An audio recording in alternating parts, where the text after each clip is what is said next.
बहुत समय पहले की बात है। एक घना जंगल था जहां हर जानवर खुद को सबसे महान समझता था, लेकिन वहीं रहता था एक नन्हा चूहा, नन्हू, जिसे कोई नहीं पूछता।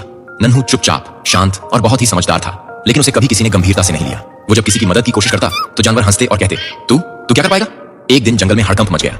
राजा हाथी, जंगल का सबसे बड़ा और ताकतवर प्राणी, एक गहरे दलदली गड्ढे में गिर गया। शेर, भालू, भेड़िए सबने कोशिश की, लेकिन हाथी बहुत गहराई में था।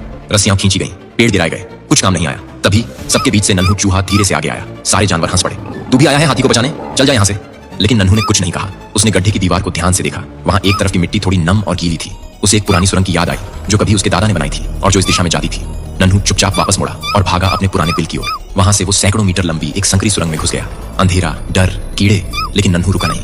वो जानता था कि सुरंग एक झील से सटी है और अगर वो झील की दीवार में एक छेद कर दे तो पानी उस गड्ढे में बह सकता है। नन्हू ने अपने पैने दांतों से दीवार की मिट्टी कुतरनी शुरू की। धीरे धीरे कण कण मिट्टी हटी और आखिरकार एक पतली सी धारा बहने लगी। थोड़ी ही देर में झील का पानी गड्ढे की तरफ बह गया। पानी ने गड्ढे की एक तरफ की मिट्टी गीली कर दी और कुछ ही देर में वहां ढलान बन गई। हाथी समझ गया यही मौका है। वो धीरे धीरे अपने भारी शरीर को उस गीली ढलान पर चढ़ाता गया और आखिरकार बाहर निकल आया। सारे जानवर हैरान थे। शेर बोला, ये कैसे हुआ, हमने तो सब कोशिश कर ली थी। तभी मिट्टी में से एक छोटी सी पूंछ ली और बाहर निकला नन्हू चूहा, कीचड़ से सना लेकिन मुस्कुराता हुआ। हाथी ने अपनी सूंड से नन्हू को उठाया और सबके सामने कहा, ताकत से नहीं, समझ से रास्ता निकलता है और जिसे तुम छोटा समझते हो वही सबसे बड़ा काम कर जाता है।